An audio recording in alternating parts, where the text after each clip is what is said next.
পৃথিবী বিখ্যাত একজন আল্লাহর ওলি, তার নাম হযরত আবুল হাসান খেরকানি।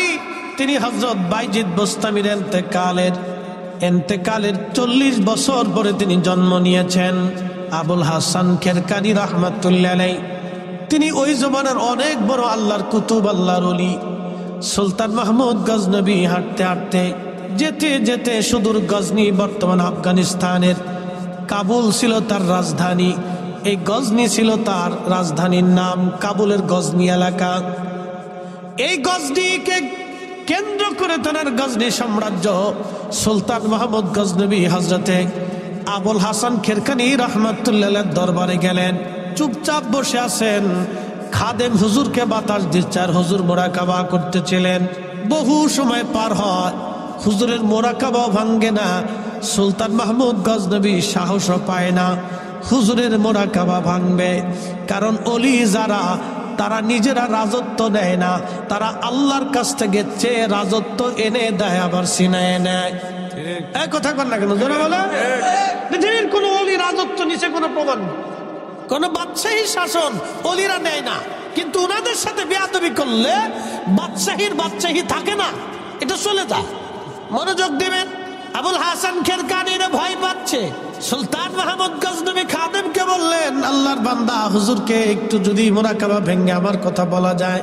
বলে, মোরাকাবা ভাঙলে তো হুজুর আমার উপর রাগ করবে। কয় না, আমি অনেক দূর থেকে আসনি। কোথায় গজনি, কোথায় খেরকান, ইরান, কোথায় ইরান আর কোথায় আফগানিস্তানের গজনি। আমি বহু দূর থেকে আসছি, হুজুরকে একটু দয়া করে বলেন আমার কথা শোনার জন্য। তো খাদেম মোরাকাবা ভাঙ্গাই দিলেন। মোরাকাবা ভেঙে যাওয়ার পরে বলেন, বেটা আমার মোরাকাবা কেন ভাঙছো? বলে, হুজুর গজনি সাম্রাজ্যের সুলতান মাহমুদ গজনবী আপনার দরবারে আসছে দোয়া ইজাজত নেওয়ার জন্য। তখন সুলতান মাহমুদ গজনবীকে আবুল হাসান খেরকানি বললেন, বেটা দূর হয়ে যা, কোনো বাদশা আমার প্রয়োজন নাই। আমি কোনো বাদশার মোকাবেক কিনা, আমি আল্লাহর মোকাবেক। দূরা বেটা, যা, সরে যা। তুই আইসিস কে? বাদশারে তাড়িয়ে দিচ্ছে আল্লাহ, দূর হ, চলে যা। তুই কেন আসছিস আমার কাছে, বেটা? সুলতান মাহমুদ গজনবী খুব বিচক্ষণ লোক ছিলেন। তিনি অনুনয় বিনয় বলতেছে, হুজুর আমাকে মাফ করে দেন। আমি যদিও সুলতান, এক সাম্রাজ্যের সুলতান, কিন্তু আপনি আল্লাহর মহানুভব ওলির খেদমতে আমি আসছি একটি এজাজতের জন্য। আমার দয়া করে কথা শুনেন, তাড়িয়ে দিবেন না। তো বাদশা যখন বিনয় হয়েছে, তখন আবুল হাসান খেরকানি বলতেছে, বেটা বলো কি জন্য আসছো? বলে, হুজুর সোমনাথ মন্দির আমি আক্রমণ করতে চাই। হিন্দুস্তানের সোমনাথ মন্দির আমি আক্রমণ করব, দখল করতে চাই। বলতেছে, বেটা সোমনাথ মন্দির দিয়ে তুমি কি করবা? তারা তাদের কাজ করুক, তুমি তোমার কাজ করো। তখন সুলতান বলল, হুজুর মন্দির ভাঙ্গার অভিপ্রায় আমার না। আমি জানতে পেরেছি আল্লাহর নবী হেরেমে কাবা ঘরের মধ্যে 360টা মূর্তি নবী নিজে ভেঙেছিলেন। সেই মূর্তির ভগ্নাংশ সোমনাথের মূর্তির সঙ্গে লাগায় মূর্তি বানানো হয়েছে। যেই মূর্তি রাসূল ভেঙে ফেলেছে, সেই মূর্তি পৃথিবীর কোথাও লাগতে দেব না। আমি সেই জন্য সোমনাথ মন্দির আক্রমণ করে দখল করতে চাই। তখন বললেন, বেটা এত তো বড় কঠিন কাজ, অনেক বড় জটিল কাজ, তবে যাও আমি অনুমতি দিলাম। তিনি তেনার জুব্বাখানা খুলে দিয়ে বললেন, বেটারে যদি কখনো মুসিবতের মধ্যে পড়ে যাও, যদি যুদ্ধে পরাজিত হতে চাও, তাহলে জুব্বাখানা ওযু করে নামাজ পড়ে জুব্বাখানা হাতের মধ্যে নিয়ে তুমি আল্লাহকে বলবা, ইয়া রাব্বি, জুব্বাওয়ালা যিনি জুব্বার মালিক, তাকে যদি তুমি পছন্দ করো, আল্লাহ এই জুব্বাখানা নিয়ে তোমার দরবারে হাত বাড়াইলাম, আল্লাহ তুমি আমার অমুক অমুক মকসুদ পুরা করে দাও। যা সুলতান মাহমুদ, আমি আবুল হাসান খেরকানি বললাম, আমার আল্লাহ তোকে খালি ফিরাবে না। একবার জোরে বলা যাবে কে মারহাবা? শুনে যান, এমনি এমনি মুসলমান তলোয়ার চালাইতে পারছে। দিল্লির সুলতান বহুবার গোর গোবিন্দরে পরাজিত করতে চাইছে, পারে নাই, শাহজালাল না আসা পর্যন্ত। তলোয়ার চালাইয়াই মুসলমান বিজিত হতে পারে নাই। তলোয়ারের পিছনে মুসলমানদের আধ্যাত্মিক শক্তি ছিল। মোহাম্মদ ঘুরি পানিপথে টিকতে পারে নাই, খাজা বাবা আজমিরি না আসা পর্যন্ত। বুঝতে পারছেন? মুসলমানের বিজয় হয়েছে আল্লাহর ইচ্ছা, আউলিয়া কারামের দোয়ার ফসল ছিল এগুলি। হাজিরিন, সুলতান মাহমুদ গজনবী সম্রাট আক্রমণ করলেন। মাসের পর মাস যুদ্ধ হচ্ছে, পরাজয় হয় না, জয় হয় না।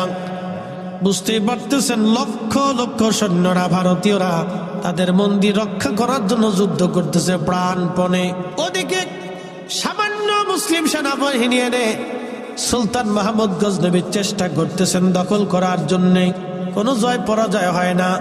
কিন্তু সেনা প্রধান এসে বলল, হুজুর সর্বনাশ হয়ে যাচ্ছে, দীর্ঘদিন যুদ্ধের কারণে আমরা ক্লান্ত হয়ে যাচ্ছি, আমাদের সৈন্য সংখ্যা কম, যুদ্ধের ময়দানে আমরা দাঁড়াইতে পারতেছি না, আমাদের সেনারা পিছের দিকে চলে আসতেছে। হযরতে সুলতান মাহমুদ গজনবী আর দেরি করলেন না, তাড়াতাড়ি নিজের তাঁবুর মধ্যে যাই ওযু করে নামাজ পড়লেন। নামাজ শেষ করার পরে জুব্বাখানা হাতের মধ্যে তুলে ধরে বলতেছে, ইয়া রাব্বি, এই জুব্বার মালিক আবুল হাসান খেরকানি আমার পীর মুর্শিদ জুব্বাখানা দিয়ে বলেছিলেন, এই জুব্বার উসিলা ধরতে বলেছিলেন, আল্লাহ আল্লাহ, জুব্বার মালিক যদি তোমার ওলি হয়, এই জুব্বার মালিক যদি তোমার প্রিয় হয়, তোমার পছন্দের ব্যক্তি হয়, তোমার বন্ধু হয়, আল্লাহ এই জুব্বা নিয়ে তোমার দরবারে হাত বাড়াইলাম, আজকে সুলতান মাহমুদ গজনবীরে শূন্য ফিরাই দিও না, মুসলমানদেরকে আজকে অপমান অপদস্থ করো না, আল্লাহ আজকে আমাদের বিজয় দাও, আজকে পরাজিত করিও না। একবার জোরে বলা যাবে আল্লাহু আকবার। সত্যিকারই কথা, সেদিন মুসলমানদের বিজয় হলো, সম্রাট মন্দির দখল করলেন সুলতান মাহমুদ গজনবী। একসাথে বলবেন আল্লাহু আকবার, জোরে জোরে জোরে জোরে জোরে। ওলি লাগবে, কথা বলেন, ওলি লাগবে। ওলি লেগেছিল, লেগেছিল, আগামীতেও লাগবে, কথা ঠিক কিনা? আগামীতেও লাগবে। ওলি না থাকলে মুসলমানের পিঠে চামড়া থাকবে না, মনে রাখেন। যদি কোনো জনপদে ওলি না থাকে তো মুসলমানের পিঠের চামড়া থাকবে না, চামড়া উঠিয়ে ফেলে দেওয়া হবে।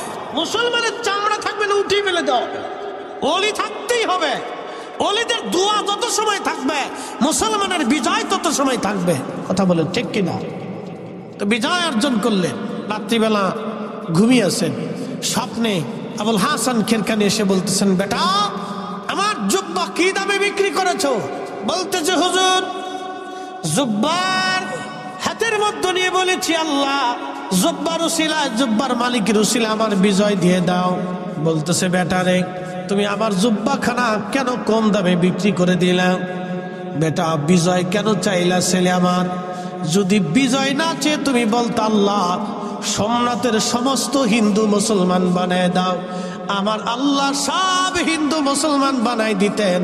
একবার জোরে বলা যাবে কি আল্লাহু আকবার। এটা আমার জুব্বা তুমি কম দামে বিক্রি করছো। এত কম দামে কেন বিক্রি করছো তুমি? ওই গর্তের ভিতরে পা দিয়ে বসে আছে, পা দিয়ে বসা একটা সাপ কোনো রাস্তা খুঁজে না পেয়ে এই গর্তের সামনে এসে দেখলো একজনের পা আছে, বারবার বারবার কামড় মারে। সিদ্দিক আকবর আবু বকর পাহাড়ি সাপের কামড়ে বিশেষ যন্ত্রণা সহ্য করতে না পেরে চোখ বেয়ে হযরত আবু বকরের পানি এসে গেল। প্রিয় নবীজি ঘুমানোর মোবারকে মাথা রেখে এই চোখের পানিটা এসে নবীজির পবিত্র চেহারা মোবারকে এসে পড়ল। নবীজির ঘুম ভেঙে গেল। ডাক দিয়ে বলে, আবু বকর কি জন্য তুমি কাঁদো? বুঝেছি বাড়ির কথা মনে পড়েছে। হযরত আবু বকর বললেন, ইয়া রাসূলুল্লাহ, আপনার কদমের সঙ্গী হতে যাইয়া স্ত্রী ছেড়ে দিলাম, সন্তান ছেড়ে দিয়ে আসলাম, দুনিয়ার জমিন সম্পদগুলি ছেড়ে দিয়ে আপনি নবীর সঙ্গে নিয়ে আমি হিজরতের রওনা দেশান্তর হয়ে যাচ্ছি। হুজুর বাড়ির চিন্তায় কাঁদি না, একটা সাপ আমারে কামড় দিয়েছে, সাপের বিষের যন্ত্রণা সহ্য করতে না পারে চোখ বেয়ে পানি এসে গেছে। নবীজি ডাক দিয়ে বলেন, আবু বকর তুমি আগে বলো নাই কেন? আবু বকর ডাক দিয়ে বলতেছে, হুজুর আগে যদি বলতাম আপনার ঘুমের ব্যাঘাত হতো, আপনার কষ্ট হতো। নিজের কষ্ট বরণ করে আবু বকর আমার রাসূলকে কষ্ট দিতে চান নাই, ঘুমের ব্যাঘাত করতে চান নাই। এখন প্রশ্ন হলো, আবু বকর কি এখানে আল্লাহ খুশি করেছে না রাসূল খুশি করেছে? রাসূল খুশি করেছে। আবু বকর নবী খুশি করেছে। আবু বকর জানে রাসূল খুশি করলে আল্লাহ খুশি, কথা কোন ঠিক কিনা? নবী খুশি হলে আল্লাহ খুশি। আমার দেশে যারা রসুল বাজার করিয়া আল্লাহ খুশি করতে চায় তারা বেয়াক্কেল বলদ। এদের মতো বলদ আল্লাহর দুনিয়া তার একটাও নাই। কথা বলেন ঠিক কিনা? এরা মার্কা মারা বলদ। আল্লাহ তাদেরকে হেদায়েত করুক। রসুল বাজার করে আল্লাহ খুশি করা যায় না। আমাদের দেশে একদল ভিতরে নিয়ে যাও বাবা, একবারে ঘরের ভিতরে নিয়ে যাও। ওই মাইকের আওয়াজ সহ্য করতে পারতেছে না, ছোট মানুষ না বাবা, ভিতরে নিয়ে যাও, ভিতর রুমে নিয়ে যাও বাবা। মাইকের আওয়াজ হচ্ছে তো বাচ্চা না, ওর কাছে আনইজি ফিল করতেছে। একবার একটা অন্তর ঘরে নিয়ে যাও, কান্না বন্ধ হবে। দিব না। আরে আপনারা শুনে জিকিরের পাগল তো সবাই না, আশেক যারা, জাকের যারা, যারা অরিজিনাল তরিকতপন্থী তারা হলো জিকিরের মুহিব্বি। কথা ঠিক কিনা? এক একজনের খোরাক এক এক রকম। আপনি যদি আমার গরুর গোশত দেন তা আমি খাবো না, যদি আমার শাকসবজি দেন তাহলে আমি একবারে মনে করেন যে এটা খেয়ে শেষ করে ফেলবো, আমার পছন্দ এটা। তো এক একজনের খোরাক এক এক রকম। রুহের খোরাক একটা, দেহের খোরাক আর একটা রুহের খোরাক। শোনেন, আমরা আকাবির যারা ছিল তারা রসুলের প্রেমের খোরাক নিয়ে তাদের দিল চিন্তা করতো। কথা কন না কেন? তারা আল্লাহ রসুলের প্রেমের খোরাক তাদের রুহের ভিতরে দিত। এই জন্য এসকে রসুল ছাড়া তারা কিছু বুঝতো না। এই জন্য হাজরাতে শেখ সাইয়েদ মঞ্জুর রেফাই রাহিমাহুল্লাহ নবীর কদমে কেঁদে কেঁদে জান্নাতুল বাকিতে তার জায়গা হয়ে গেল। একসাথে বলবেন আল্লাহু আকবার, বলবেন না ইয়া রাসূলুল্লাহ। রসুলের কদমে আরজি করলে কবুল হয় কি হয় না? আরজির মতো আরজি করতো আবু বকর সিদ্দিক। হেরা পর্বতে গারে সৌরের ভিতরে তিনি নবীকে খুশি করলেন। আল্লাহর নবী ডাক দেয়া বলেন, আবু বকর কোথায় তোমাকে কামড় দিয়েছে? আবু বকর দেখানোর পরে নবীজি পবিত্র লালা মুবারক, থুতু মুবারক সঙ্গে সঙ্গে লাগাই দিলেন ক্ষত স্থানে। সাপে যেখানে কামড় দিয়েছে লাগানোর সঙ্গে সঙ্গে নবীজির থুতু মুবারকের কাছে সাপের বিষটা সাথে সাথে পানি হয়ে গেল। জোরে বলা যাবে আল্লাহু আকবার। সাপে কামড় দিলে মানুষ কেন মারা যায় জানেননি? ব্যাখ্যা করে দিয়ে যায়। সাপে যখন কামড় দেয় তখন সাপের দাঁতের ভিতর দিয়া মানবের শরীরের ভিতরে বিষ ঢুকে যায়। ওই বিষটা দ্রুত গতিতে রক্তের ভিতর দিয়ে ছড়িয়ে যায় এবং রক্তগুলি হলো পাতলা। ওই বিষটা সারা শরীরের মধ্যে ছড়াইয়া রক্তগুলি ধীরে ধীরে ঘন বানায় দেয়। তখন ব্লাড সার্কুলেশন, রক্ত চলাচল বন্ধ হয়ে যায়। তখন রক্ত চলাচল বন্ধ হয়ে গেলে মানুষের হার্টবিট কমে যায়, হার্টের ভিতর দিয়ে রক্ত পাস বন্ধ হয়ে যায়। তখন অটোমেটিক ওই রুগী মারা যায়। হসপিটালে না নিলে, ওই বিষ বের করতে না পারলে রুগী মারা যাবে। আল্লাহর নবী পবিত্র থুতু মুবারকের এতই বরকত, সাপের বিষ পর্যন্ত পানি হয়ে গেল, রক্ত পরিষ্কার হয়ে গেল। একবার জোরে বলা যাবে কি ইয়া রাসূলুল্লাহ? কেউ যদি বলে রসুল আমার মতো, আমি নবীর মতো, তাহলে বোঝা গেল তার মতো মিথ্যাবাদী আর দুনিয়াতে একটাও নাই। কথা কর ঠিক কিনা? এর মতো মিথ্যাবাদী, কথা বলেন, মিথ্যাবাদী একটাও নাই। চরম মিথ্যাবাদী সে, চরম মিথ্যাবাদী। ঘাটিয়ার আর মুসলমান মনোযোগ দিবেন। নেতা ইসলামের আহ্বানে আজকের এই মাহফিল খানা বুঝে যাওয়াটা আমাদের জরুরি। বলছিলাম সূর্যটা আলো দেয়, সূর্যটা পূর্ব আকাশ থেকে উদিত হয়ে পশ্চিমে ডুবে যায়, যাওয়ার সময় বাম দিকে একটু সূর্যটা হেলে যায়, যার কারণে আপনি দেখবেন বাম দিক থেকে হেলে যাওয়ার পরে আমাদের উপরে ছায়া আসে, কাত হয়ে ছায়া পড়ে এবং বাম দিক থেকে সূর্যের আলো আসে। দক্ষিণের দিকে সূর্যটা একটু কাত হয়ে যায়। 309 বছর সূর্য সোজা উঠেছিল, সোজা নেমেছিল। কোন কারণে বলতেছি তার আগে বলে দিয়ে যাই, গারে সৌরের মধ্যে আল্লাহর হাবিব আল্লাহর নবীজি পাহাড়ের ভিতরে কবুতর এসে পাহাড়ের গুহার সামনে বাসা বানাইয়া ওইখানে ডিম পেড়ে দিয়ে কবুতর বসে রইল। মক্কাতে যদি যান দেখবেন আজও সেই কবুতর হেরেমে আছে। হাজার হাজার লক্ষ লক্ষ কবুতর হেরেম দিয়ে ঘুরে বেড়ায়। ওই সেই কবুতর, যেই কবুতর আমার নবীর সম্মানে, নবীর ইজ্জত বাঁচাইতে যাইয়া ওই কবুতর এসে ওইখানে ডিম পেড়ে দিয়ে আল্লাহর হাবিবকে সুরক্ষা দিয়েছিল, ভালোবেসেছিল। সেই কবুতর কিয়ামত পর্যন্ত হেরেমে তাদের জায়গা হয়ে গেল। একজন হাজি কবুতর একটা কবুতরের গায়ে হাত দেবে না, ধরবে না, মারবে না, শোবে না, খাবে না। ওই কবুতরকে হাজিরা খাবার খাওয়ায়, হাজি কবুতরকে খাবার খাওয়ায়। মনোযোগ দিবেন, কবুতর ভালোবাসলো একটা, কিন্তু কিয়ামত পর্যন্ত কবুতরের ভাগ্য খুলে গেল। লক্ষ লক্ষ কোটি কোটি হাজি যাবে আসবে, আর লক্ষ লক্ষ কোটি কোটি মানুষ কবুতরের খাবার দিয়ে আসে। একসাথে বলবে তো আল্লাহু আকবার। ডিম পারছিল কয় কবুতর? আমার দিকে তাকান, কয় কবুতর?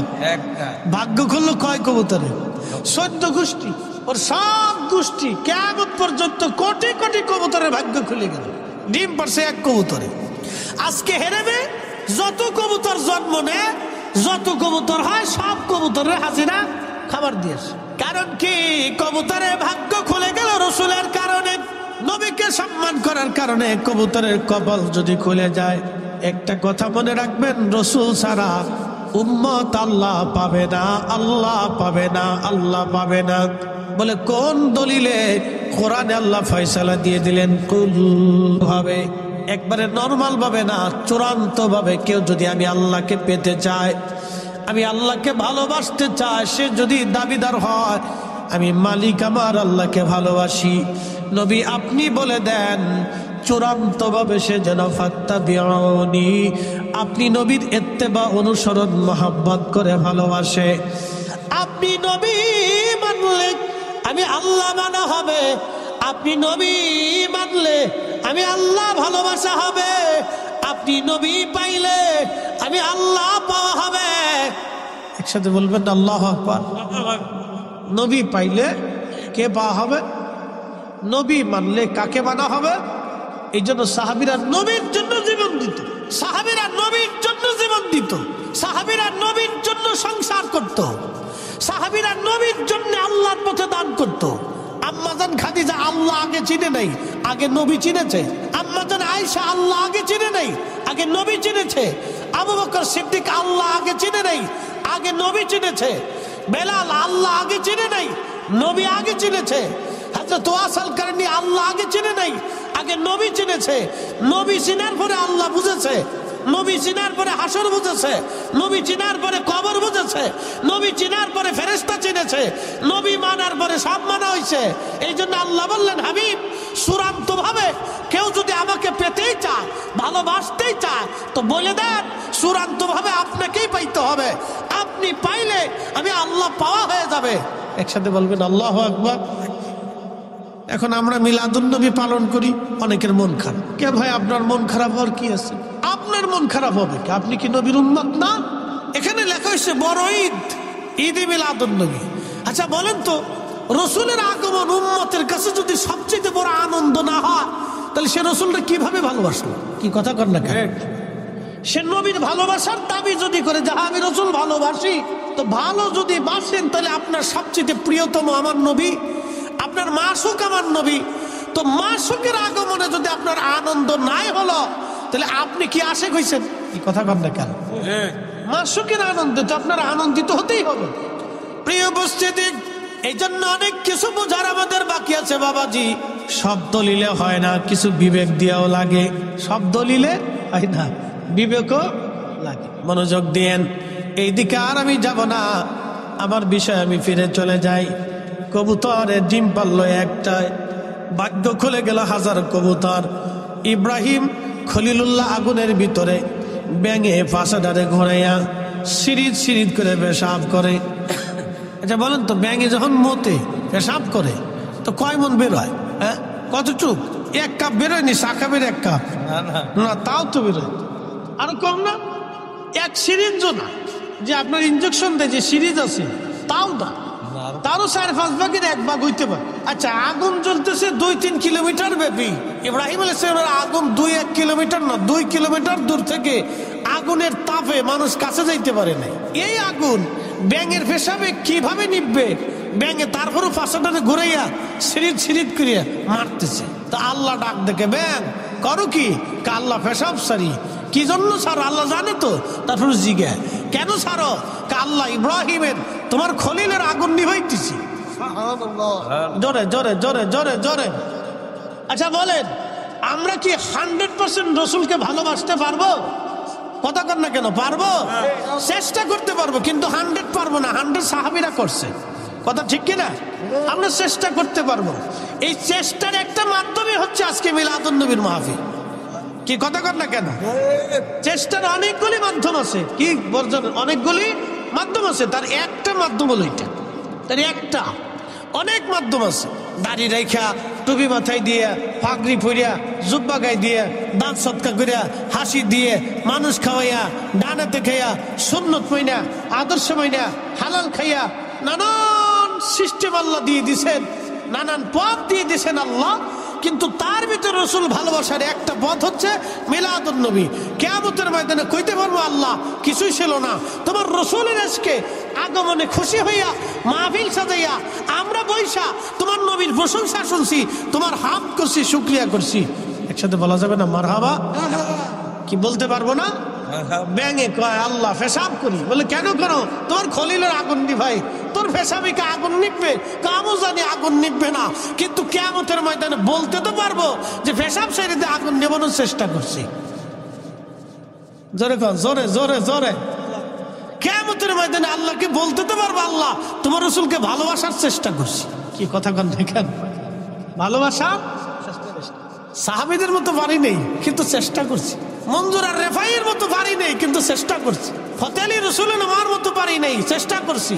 সতুরার হুজুর কেবলার মতো, কুতুবুল ইরশাদের মতো পারি নেই, চেষ্টা করছি। চেষ্টা করছি, আমরা পারি নেই। সূর্য উদিত হয়, পশ্চিমে ডুবে যায়। আসহাবে কাহাবের 7 জন ওলি, তারা গুহার মধ্যে ঘুমাইল। গুহার মুখটা ছিল দক্ষিণ দিকে, তো সূর্য পূর্ব দিকে উঠে পশ্চিমে ডুবে যায়। তো সূর্যটা যদি বামে হেলে যায় তাহলে সূর্যের আলোটা গুহার ভিতরে এসে পড়ে। আর যেহেতু তারা 7 জন গুহার মধ্যে ঘুমাচ্ছে, সূর্যের আলো যদি সরাসরি গুহার মধ্যে পড়ে তাহলে সূর্যের আলো শরীরে রাখলে শরীরে ঘাম আসবে, আর ঘাম আসলে শরীরে ব্যাকটেরিয়া জন্ম নেবে, আর ব্যাকটেরিয়া জন্ম নিলে 309 বছর ধরে তারা ঘুমাই রয়েছে, পোকামাকড় লাগবে, দুর্গন্ধ সৃষ্টি হবে, ওখানে পয়জন সৃষ্টি হবে, এবং এটা গোসল না করলে আর পরিষ্কার হবে না।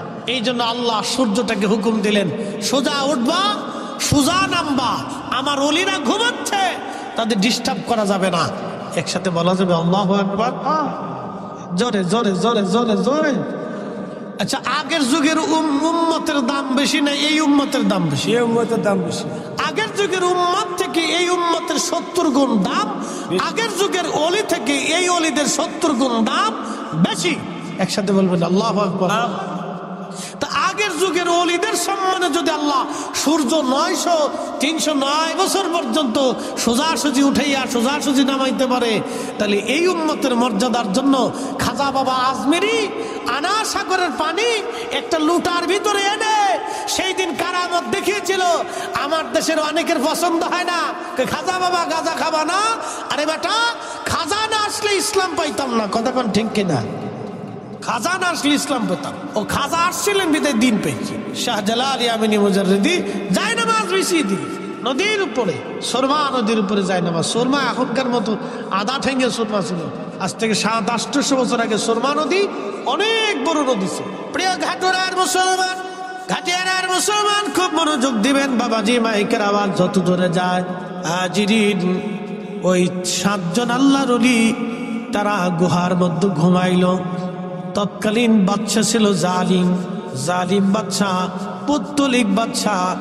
তিনি তাদেরকে ধরার জন্য সৈন্য সামন্ত পাঠাইল। তাদের সঙ্গে একটা কুকুর ছিল, কুকুরের নাম ছিল কিতমির।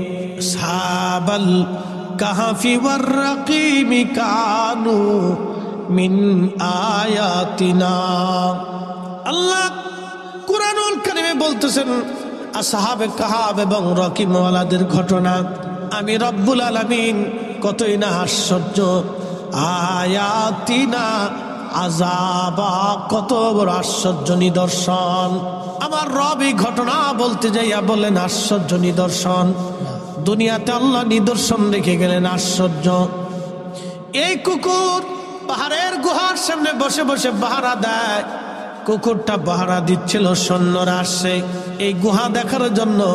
এই কুত্তাটা সৈন্যদেরকে দাবড়ায় তাড়িয়ে দিল। কুকুরটা সৈন্যদেরকে দাবড়ায় তাড়িয়ে দিল। তার মানে কুকুরটাকে দেখিয়া ওই বাচ্চার সৈন্যরা চিন্তা করলো এখানে মানুষ নাই, কুত্তা বারে বারে আমাদেরকে তাড়া করতেছে, এখানে আর যাওয়া যাবে না। কুকুর তার নিজের জীবনের সব কিছু উজাড় করে দিয়ে সৈন্যদেরকে তাড়িয়ে দিয়ে 7 জন আল্লাহর ওলিকে পাহারা দিতে দিতে কুকুর এই গুহার সামনে মারা গেল। সে খাবার খেলো না, গুহা থেকে পালাইলো না, ভালোবাসতে বাসতে কুকুর পাহাড়ে গুহার সামনে মারা গেল। কুকুরের এই ভালোবাসা দেখে আমার আল্লাহর কাছে বড় মায়া লাগলো। সহিহ বুখারীতে কিতাবুল আম্বিয়াতে নবীজি বলতেছে এই ভালোবাসা দেখে, ভালোবাসা একটা কুকুর মনিবের প্রতি ভালোবাসা দেখে আল্লাহর বড় মায়া লাগলো। আল্লাহর নবী বললেন আল মারু মা মান আহাব্বা, তুমি দুনিয়াতে যারা ভালোবাসবে কিয়ামতের ময়দানে তার সাথে তোমার হাসর নাসর হয়ে যাবে।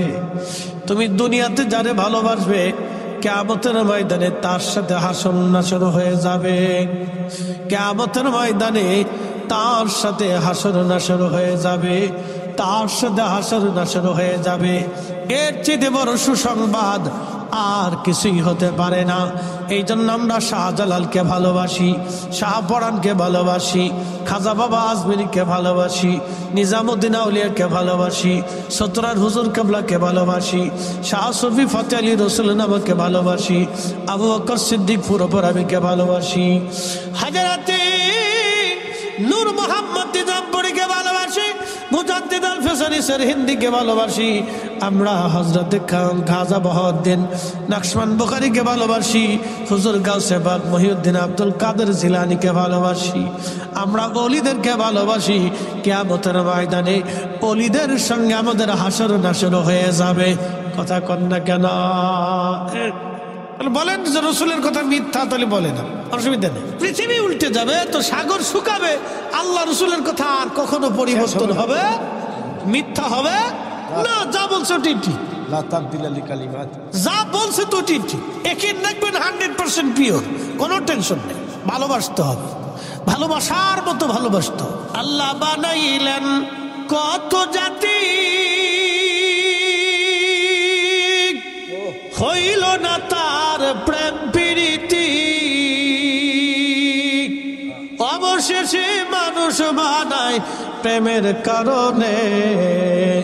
প্রেমের ডুরি বান্ধরে মোর শীদের সনে, হায়রে প্রেমের ডুরি বান্ধরে মোর দিনার সনে।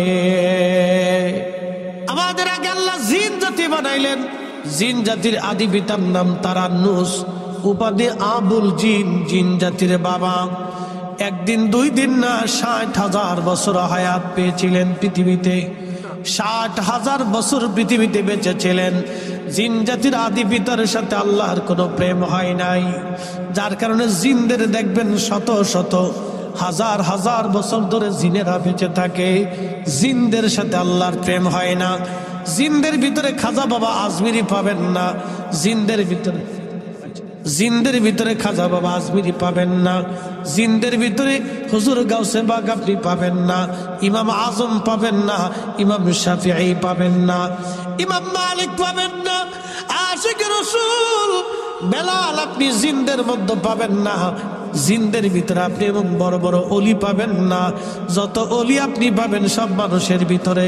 এই জন্য মানুষের সাথে আল্লাহর প্রেম হয়েছে। কথা বলেন ঠিক কিনা? মানুষের সাথে আল্লাহর প্রেম হয়েছে, জিনদের সাথে হয়নি, ফেরেশতাদের সাথে হয়নি। ফেরেশতাদের সাথে আল্লাহর প্রেম হয়েছে, আর কোন মাখলুকের সাথে আল্লাহর প্রেম হয়নি।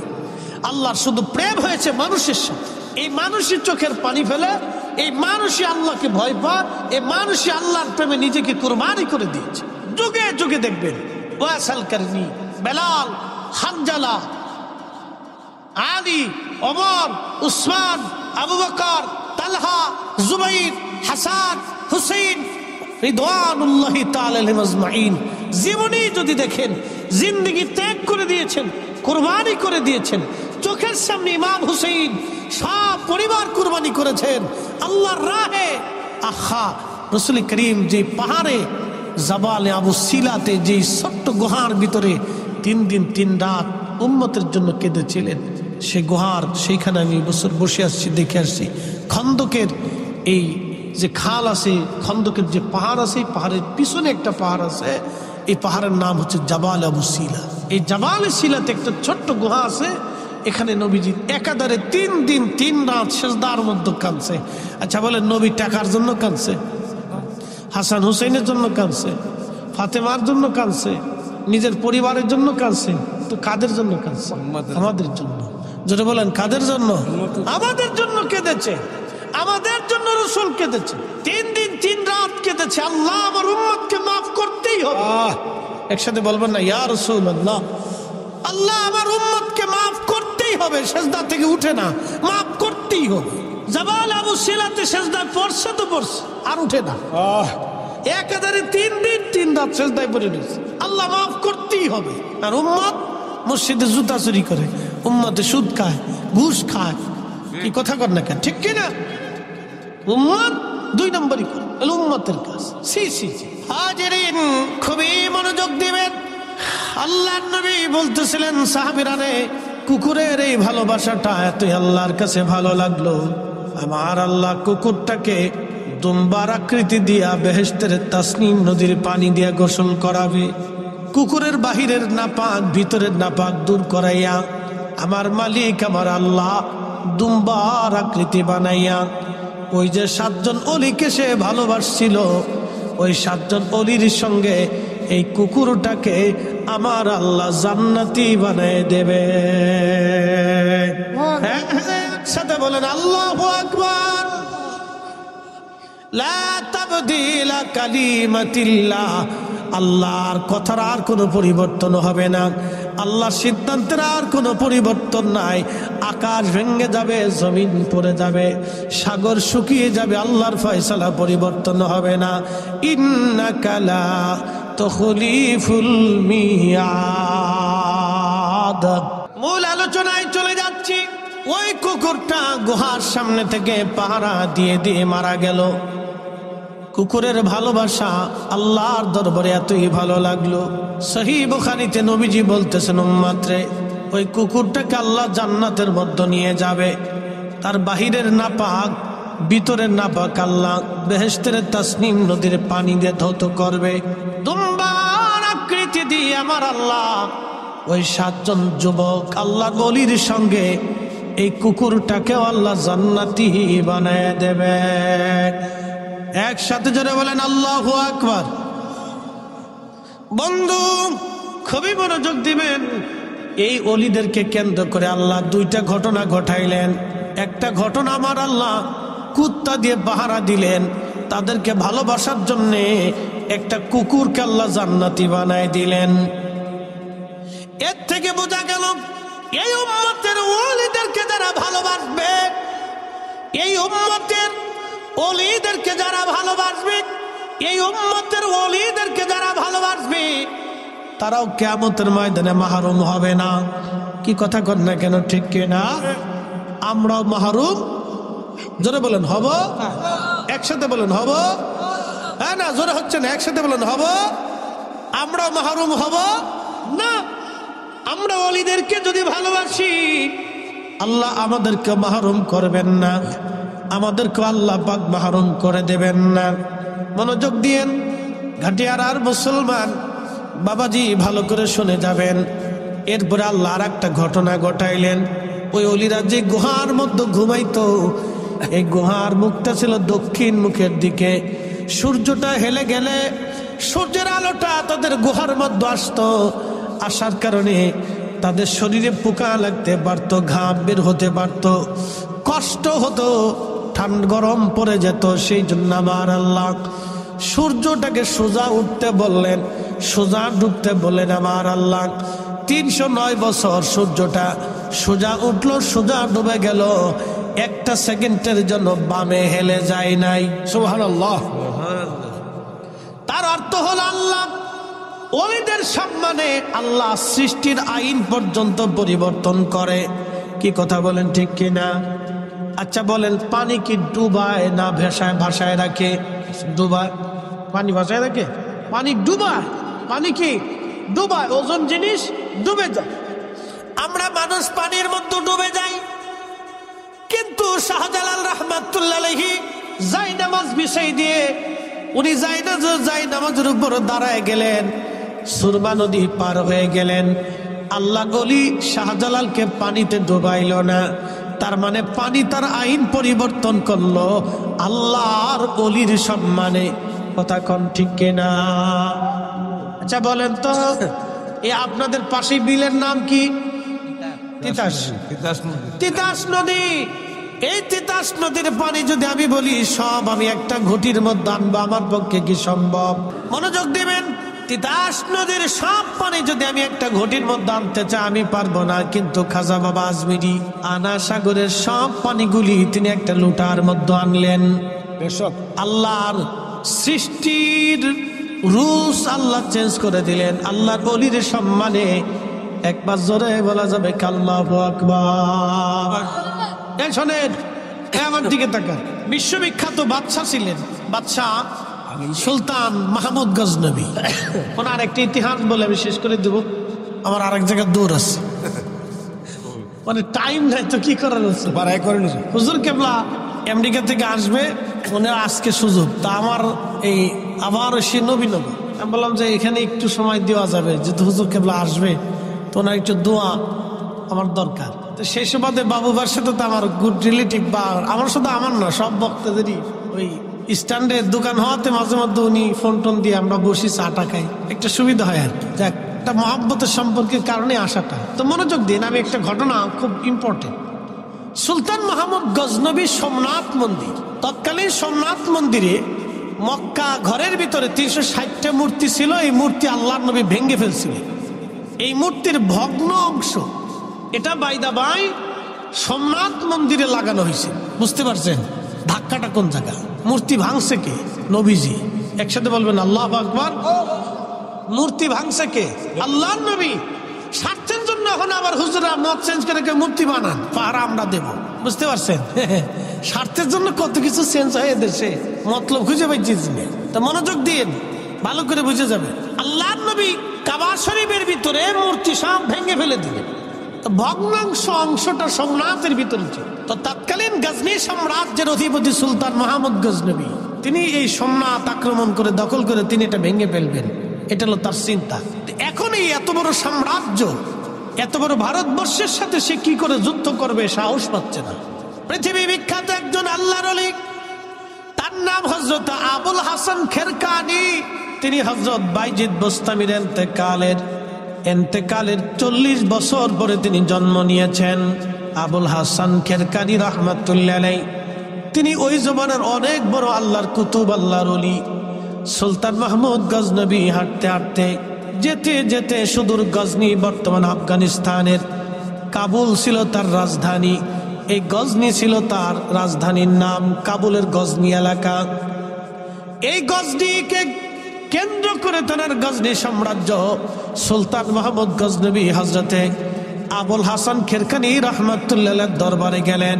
চুপচাপ বসে আছেন, খাদেম হুজুরকে বাতাস দিচ্ছে আর হুজুর মোরাকাবা করতেছিলেন।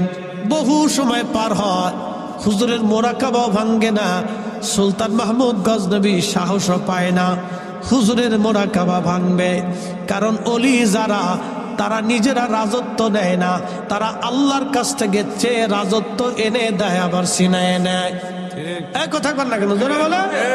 পৃথিবীর কোন অলি রাজত্ব নিচে কোনো প্রমাণ নেই, কোন বাদশাহী শাসন অলিরা নেয় না। কিন্তু ওনাদের সাথে বেয়াদবি করলে বাদশাহী থাকে না, এটা চলে যায়। মনোযোগ দিবেন, আবুল হাসান খেরকানির ভয় পাচ্ছে। সুলতান মাহমুদ গজনবী খাদেমকে বললেন, আল্লাহর বান্দা হুজুরকে একটু যদি মোরাকাবা ভেঙে আমার কথা বলা যায়। বলে মোরাকাবা ভাঙলে তো হুজুর আমার উপর রাগ করবে। কয় না, আমি অনেক দূর থেকে আসনি। কোথায় গজনি, কোথায় খেরকান, ইরান, কোথায় ইরান আর কোথায় আফগানিস্তানের গজনি। আমি বহু দূর থেকে আসছি, হুজুরকে একটু দয়া করে বলেন আমার কথা শোনার জন্য। তো খাদেম মোরাকাবা ভাঙ্গাই দিলেন। মোরাকাবা ভেঙে যাওয়ার পরে বলেন, বেটা আমার মোরাকাবা কেন ভাঙছো? বলে হুজুর, গজনি সাম্রাজ্যের সুলতান মাহমুদ গজনবী আপনার দরবারে আসছে দোয়া ইজাজত নেওয়ার জন্য। তখন সুলতান মাহমুদ গজনবীকে আবুল হাসান কেরকানি বললেন, বেটা দূর হয়ে যা, কোনো বাদশা আমার প্রয়োজন নাই, আমি কোনো বাদশার মোকাবেক কিনা, আমি আল্লাহর মোকাবেক। দূরা বেটা, যা, চলে যা, তুই আইসিস কে? বাদশারে তাড়িয়ে দিচ্ছি আল্লাহ, দূর হ, চলে যা, তুই কেন আসছিস আমার কাছে, বেটা। সুলতান মাহমুদ গজনবী খুব বিচক্ষণ লোক ছিলেন। তিনি অনুনয় বিনয় বলতেছে, হুজুর আমাকে মাফ করে দেন, আমি যদিও সুলতান, এক সাম্রাজ্যের সুলতান, কিন্তু আপনি আল্লাহর মহানুভব অলির খেদমতে আমি আসছি একটি এজাজতের জন্য, আমার দয়া করে কথা শুনেন, তাড়িয়ে দিবেন না। তো বাদশা যখন বিনয় হয়েছে তখন আবুল হাসান কিরকানি বলতেছে, বেটা বলো কি জন্য আসছো? বলে, হুজুর সোমনাথ মন্দির আমি আক্রমণ করতে চাই, হিন্দুস্তানের সোমনাথ মন্দির আমি আক্রমণ করব, দখল করতে চাই। বলতেছে, বেটা সোমনাথ মন্দির দিয়ে তুমি কি করবা? তারা তাদের কাজ করুক, তুমি তোমার কাজ করো। তখন সুলতান বলল, হুজুর মন্দির ভাঙ্গার অভিপ্রায় আমার না, আমি জানতে পেরেছি আল্লাহর নবী হেরেমে কাবা ঘরের মধ্যে 360টা মূর্তি নবী নিজে ভেঙেছিলেন, সেই মূর্তির ভগ্নাংশ সোমনাথের মূর্তির সঙ্গে লাগায় মূর্তি বানানো হয়েছে। যেই মূর্তি রাসূল ভেঙে ফেলেছে সেই মূর্তি পৃথিবীর কোথাও লাগতে দেব না, আমি সেই জন্য সোমনাথ মন্দির আক্রমণ করে দখল করতে চাই। তখন বললেন, বেটা এত তো বড় কঠিন কাজ, অনেক বড় জটিল কাজ, তবে যা আমি অনুমতি দিলাম। তিনি তেনার জুব্বাখানা খুলে দিয়ে বললেন, বেটারে যদি কখনো মুসিবতের মধ্যে পড়ে যাও, যদি যুদ্ধে পরাজিত হতে চাও, তাহলে জুব্বাখানা ওযু করে নামাজ পড়ে জুব্বাখানা হাতের মধ্যে নিয়ে তুমি আল্লাহকে বলবা, ইয়া রাব্বি, জুব্বাওয়ালা যিনি জুব্বার মালিক, তাকে যদি তুমি পছন্দ করো, আল্লাহ এই জুব্বাখানা নিয়ে তোমার দরবারে হাত বাড়াইলাম, আল্লাহ তুমি আমার অমুক অমুক মকসুদ পুরা করে দাও। যা সুলতান মাহমুদ, আমি আবুল হাসান কেরকানি বললাম, আমার আল্লাহ তোকে খালি ফিরাবে না। একবার জোরে বলা যাবে কে মারহাবা? শুনে যান, এমনি এমনি মুসলমান তলোয়ার চালাইতে পারছে। দিল্লির সুলতান বহুবার গোর গোবিন্দরে পরাজিত করতে চাইছে, পারে নাই, শাহজালাল না আসা পর্যন্ত। তলোয়ার চালাইয়াই মুসলমান বিজিত হতে পারে নাই। তলোয়ারের পিছনে মুসলমানদের আধ্যাত্মিক শক্তি ছিল। মোহাম্মদ ঘুরি পানিপথে টিকতে পারে নাই, খাজা বাবা আজমিরি না আসা পর্যন্ত। বুঝতে পারছেন? মুসলমানের বিজয় হয়েছে আল্লাহর ইচ্ছা, আউলিয়া কেরামের দোয়ার ফসল ছিল এগুলি। হাজিরিন, সুলতান মাহমুদ গজনবী সম্রাট আক্রমণ করলেন। মাসের পর মাস যুদ্ধ হচ্ছে, পরাজয় হয় না, জয় হয় না। বুঝতেই পারতেছেন, লক্ষ লক্ষ সৈন্যরা, ভারতীয়রা তাদের মন্দির রক্ষা করার জন্য যুদ্ধ করতেছে প্রাণপণে। ওদিকে সামান্য মুসলিম সেনাবাহিনী এনে সুলতান মাহমুদ গজনবী চেষ্টা করতেছেন দখল করার জন্য, কোনো জয় পরাজয় হয় না। কিন্তু সেনা প্রধান এসে বলল, হুজুর সর্বনাশ হয়ে যাচ্ছে, দীর্ঘদিন যুদ্ধের কারণে আমরা ক্লান্ত হয়ে যাচ্ছি, আমাদের সৈন্য সংখ্যা কম, যুদ্ধের ময়দানে আমরা দাঁড়াইতে পারতেছি না, আমাদের সেনারা পিছের দিকে চলে আসতেছে। হযরতে সুলতান মাহমুদ গজনবী আর দেরি করলেন না, তাড়াতাড়ি নিজের তাঁবুর মধ্যে যাই ওযু করে নামাজ পড়লেন। নামাজ শেষ করার পরে জুব্বাখানা হাতের মধ্যে তুলে ধরে বলতেছে, ইয়া রাব্বি, এই জুব্বার মালিক আবুল হাসান কেরকানি আমার পীর ও মুর্শিদ জুব্বাখানা দিয়ে বলেছিলেন, এই জুব্বার উসিলা ধরতে বলেছিলেন, আল্লাহ আল্লাহ, জুব্বার মালিক যদি তোমার ওলি হয়, এই জুব্বার মালিক যদি তোমার প্রিয় হয়, তোমার পছন্দের ব্যক্তি হয়, তোমার বন্ধু হয়, আল্লাহ এই জুব্বা নিয়ে তোমার দরবারে হাত বাড়াইলাম। আজকে সুলতান মাহমুদ গজনবীরে শূন্য ফিরাই দিও না, মুসলমানদেরকে আজকে অপমান অপদস্থ করো না, আল্লাহ আজকে আমাদের বিজয় দাও, আজকে পরাজিত করিও না। একবার জোরে বলা যাবে আল্লাহু আকবার। সার্টিফিকেট মতন সেদিন মুসলমানদের বিজয় হলো, সোমনাথ মন্দির দখল করলেন সুলতান মাহমুদ গজনবী। একসাথে বলবেন আল্লাহু আকবার, জোরে জোরে জোরে জোরে জোরে। অলি লাগবে, কথা বলেন, অলি লাগবে।